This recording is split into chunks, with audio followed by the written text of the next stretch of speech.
Hello, welcome to High Ground Gaming. This is Eric.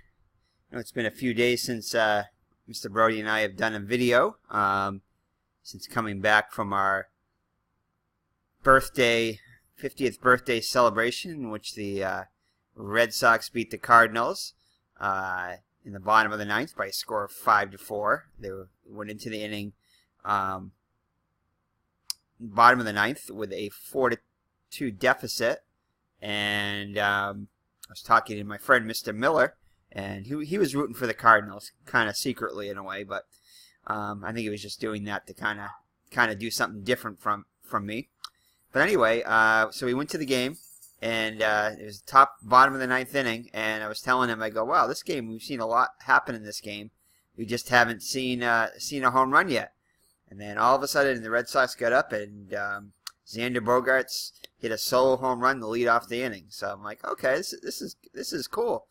And so the crowd started getting back into it, and before you know it, there were a couple runners on. I think it ended up being second and third with 2 outs. Right before that, Mike Matheny for the St. Louis got thrown out. Basically, Yadi Molina would have got thrown out because what ended up happening, I guess the umpire called time for the pitcher that was on for the Cardinals because he was taking a lot of time. So I guess what came back was that he said that the ruling was that what was it? The umpire actually called timeout because he called timeout for the pitcher to give the pitcher a break. I guess that's what was considered. But anyway, I guess Molina took offense to that, and the started to argue, and before you know it, Matheny was thrown out. Yadi did stay in, but then Mookie Betts hit his ball off the wall that got thrown home, and it was a close play, but Molina couldn't handle the throw, and the Red Sox ended up winning. So we went home happy. Well, the Red Sox fans did anyway. But I will say that the Cardinals fans definitely traveled well, man. They were, out of any of the Red Sox games I've ever been to over the last little over 40 years, that was by far. Of course, I haven't been to a Red Sox-Yankees game, so that's about the only thing I haven't been to. But not at Fenway anyway. I've been to a Red Sox-Yankees game at Yankee Stadium, and that was a whole nother story. Yeah, very exciting. When I went to that game, man, the Red Sox ended up sweeping the Yankees. Pedro had just struck out, I think 11 or no, it might have been 17 Yankee batters or something like that, like the day before. Maybe it wasn't that high, but anyway, so yeah, so we were in the bleachers too, and let's just say that was an experience. But anyway, getting back to this, so yeah, so it's quite the exciting walk-off win. I never had a live walk-off win, not Red Sox game that I've been to like that.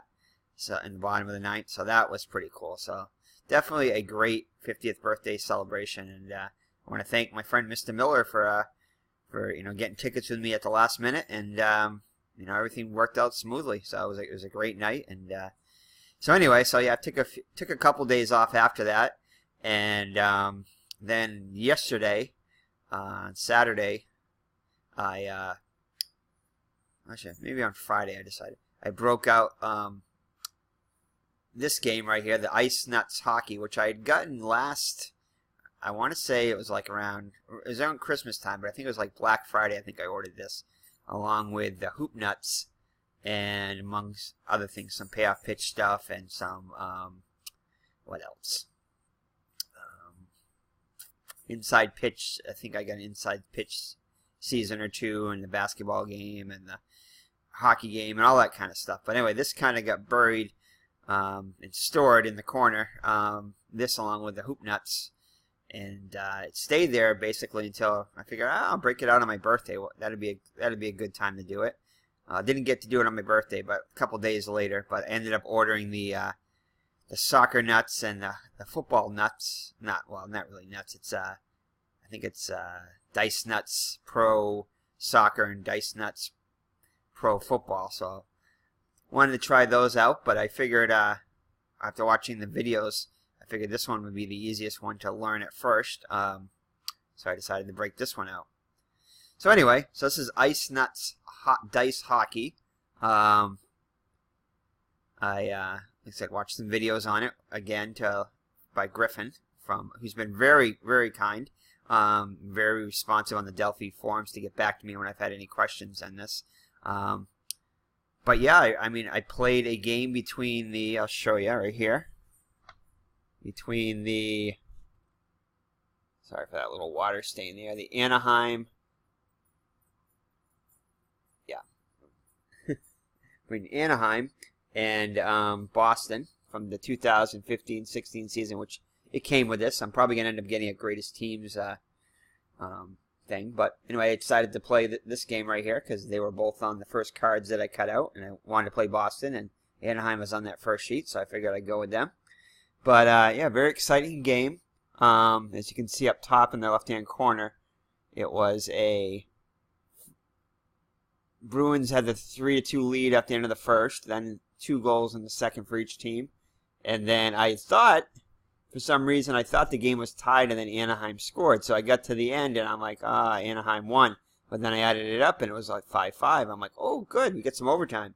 So then I messaged Griffin to find out how to do the overtime. I figured, it might be like the regular season. You do the 5-minute overtime and then you do the shootout. So I messaged him back and forth and I wanted to clarify a couple other questions I had, regarding some gameplay stuff. And, he got back to me within like an hour or two most of the time, more than if I did it late at night than the night before. In fact, I was up last night till 4 a.m. in the morning to get this tie, and then tonight, I had a pool party to go to, but after that I came back and took a little nap and played the overtime period here, and it was quite the exciting overtime period. Anyway, as you can see here, these are the Bruins scores, and I didn't quite do all the times and everything, but Marchand ended up getting the game-winning goal, and actually, as you can see here, he ended up getting a hat trick, so that was pretty exciting. But yeah, in fact, the Bruins looks like almost immediately into the period, overtime period, started getting shots off Anderson, the goaltender for Anaheim, and just couldn't get in. They had like three shots in the. I didn't finish the my overtime shots over here, but I think they ended up getting like 3 or 4 shots, and finally it was Anaheim got a breakaway, and then off of their shot, let's see, I'll show you right here. If you can see that, I had the number 1 line out. Miller ended up getting it for the Bruins, and he originally was going to pass it to, I'm sorry, not Miller. Yeah, this Miller right here, K. Miller. He was trying to pass it to Marchand, which is my best shooter, and the first time he tried to pass it, it ended up being a penalty on Bieksa over here. So while that was happening, since it was a defensive penalty, it was no stoppage of play. So what you do is you just redo the roll, and I redid the roll again, and it ended up going to Marchand. This time he ended up getting it in the red zone, and he put a shot on goal, and this time it went in. It was a 17-7, which is the roll right here. And these right here are the different zones of shots. That's a red zone shot. That's a yellow zone chart and a blue zone chart. And he ended up getting it in the... Where is it? Hold on.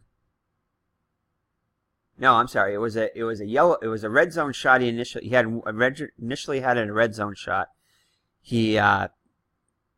The goalie, Anderson, saved that one, and then it ended up going back out, and he had another shot on the yellow zone. You roll to see who got it, and he ended up getting it back again, Marchand did, and he took another shot, and this time we rolled a 17-7, which is right here, the result.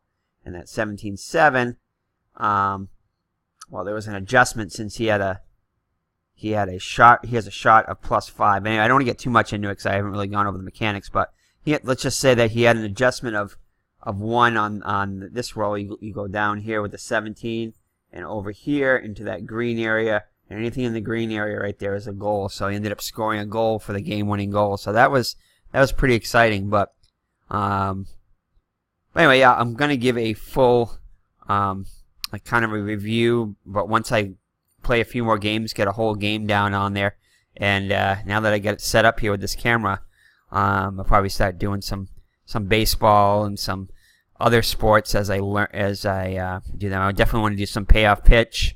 That's been in the works, and some maybe an APA game that I have. I've had a 1978 season sitting around, as well as probably start doing a little bit of football once I learn how to do some football games on here. But I want, like, those of you who saw my video back in January, I stated I wanted to do video and cards and dice games, but I really haven't gotten around to doing any cards and dice, pretty much because, the whole setup thing. Been trying to study a little bit, like on Tabletop Baseball, watching them and baseball demos, among others, that do the tabletop stuff, I definitely learned a lot from that, and I think towards the end of the summer here, I kind of want to start doing maybe a little bit more of this. It was just so easy doing the PC. I pretty much just booted up the game on my computer and put my camera on my dog, and just started filming away. So it was much easier. This just definitely requires a lot of setup, but once you get it down, I'm sure it's not too bad. But I definitely want to start doing some of these videos, and this camera. I think this camera will work out well. Hopefully the sound is good. But so yeah. But definitely, I really enjoyed this game right here. It flows really well. All you need is these 2 die right here. A D20 and a D10. The chart right here, which is a skating and passing chart, and you have a breakaway chart up there for breakaway shots. And then down here are all the shots if you take them in the zone. It's good for solitaire play too. You can play against an AI kind of by rolling a die for the computer. I mean the computer. The other team, the solitaire team they call it. The other team. You have your penalties up over here, and you have and then on the back here, these are really simple instructions. It's just pretty much just the book right here on the paper. It's got a 2-page instructions right here. Pretty simple once you get it down. What to do on skating and passing and power plays and extra attackers. And they have some optional rules in here. I didn't play with the optional rules. Not yet, anyway. Once I get used to that, I'll probably do that. And then the solitaire mode I did play with down here, which shows you how to roll for the computer. For the other team. And then on the back here, you have a few more charts here. Key results in here. What to do when certain things come up on the charts. And then these are the solitaire things right here. This is what you roll every time the opposing team gets it. You roll this to determine whether they're gonna skate or pass, that kind of stuff. I didn't play with injuries. Line changes, that kind of stuff for the opposing team. And I'll just show you this real quick here. Don't want to make this video too long, but see if I can get that to focus here a little bit. But yeah, so every time you do a skating chart, you do the skating roll. You do the D20 on here and the D10 across, and then this determines right here who the defender is on this column right here, and then these are the results right here. So, and you can see that blue zone means the pass is a complete pass into the blue zone, the white zone, a yellow zone, and then red zone. And then anything in here will be either like a penalty or the defense will get it back, it may be intercepted, that kind of stuff. So the higher the rolls, obviously, generally the better. And as you can see that the skating and the passing charts are pretty much the same charts, or they are the same charts. It just depends upon whether or not you're comparing the skating here versus either the check or the defend of the opponent, of the opposing player that you're going up against. And then same thing here, that in passing and that. And then you have your breakaway charts, which you see there's a lot of chances for a goal. All that green right there is goal. So obviously with the breakaway, you're going to have a higher chance of success. And it's penalties right here, that kind of thing there. And then the shots. And you can see that the red zone, obviously, you're going to have the biggest chances of scoring. That's all that bottom right-hand corner over here. And then right here is the yellow zone, and then here is the blue zone chances. And finally the white zone, not much of a chance to get it in there. But, you know. But anyway, definitely enjoyed the game. It really flowed well. Like I said, I'll be doing a full video on another game. It did take me a long time to do the first game just because I was learning the rules and everything. A few hours. But I think once I get it down, I can probably get a game in within like an hour to an hour. Maybe not quite as short as he does it, but like that guy Griffin, but maybe an hour to an hour and a half. So anyway, so that's pretty much it. And then here you just kind of use the puck and determine what zone you're in, and you know, kind of helps. It's kind of like a visual aid for that. You know, little tokens here to determine who's got the puck on what line.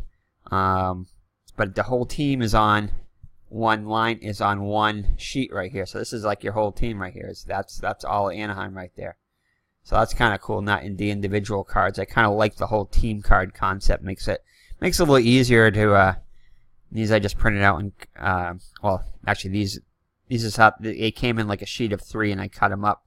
But I made copies of it beforehand just in case these get dirty or stuff. I probably end up putting these in sleeves like I did up there for the other sheets. But anyway, and I kind of probably am gonna maybe redesign. I mean, this has got everything you need on it. I didn't quite finish it out here, but I might add some stuff like right here, like face-off wins, and just some other stats, kind of like the way I like it layout for the score sheet. Or I might look to see if there's already been some made on there. Sure, maybe in the forum somebody might have made one. But anyway, just kind of wanted to show you a little bit about this game and kind of what Mr. Brodie and I have been up to. Except we haven't done a video in a few days, so I figured I'd do one tonight and kind of let you guys know what we're up to. But I definitely plan on doing some more videos. So I probably won't do any tabletop ones until I get it down a little bit tighter, the rules and everything, so it flows a little smoother. So you're not watching me like trying to make decisions like, what am I supposed to do now, kind of thing. But you know, maybe get a couple more of my questions answered, and so yeah, so that's what we've been up to. So definitely looking forward to start doing some of these cards and dice games. I'm still going to be doing the the videos on the series that I'm continuing, like the 1978 Strat series I get going, and the 2017 Digital Diamond Baseball season, and the Impossible Dream 50th anniversary on Inside Pitch. But I'll probably end up, as it's getting more towards football and hockey and basketball season, I'll probably end up doing a little bit more, mixing in some more of those sports. I think baseball will pretty much always kind of be my focus, but I'll definitely, I enjoy the other sports, especially from a game like cards and dice type standpoint. I definitely want to, as a shootout hockey game, I want to play too, that I picked up last year. Do some of that, and but yeah, once I do a couple of these videos, I'll start to get it down, and it'll definitely be fun. And I'll probably initially just keep doing them like I'm doing them, recording them, and then uploading them. But eventually, I'll probably try to do some live streams and stuff like that. But I figure I'll get one thing at a time down, and we'll go from there. So I want to thank everybody who subscribed, and definitely if you have any suggestions, let me know. But I think we're growing, and we definitely look forward to doing more of these videos and everything too. So thank you for joining me in this video, and we'll get back this week to start doing more regular videos. But again, just took a few days off, winding towards the end of the summer, and trying to refocus, I guess you can say, and see what we wanted to do with the channel. So, all right. So thank you for joining me. It's been Eric from Higher Ground Gaming. My co-host Brodie is long since gone to bed. But we'll see you in the next video. And thanks and God bless. Bye-bye.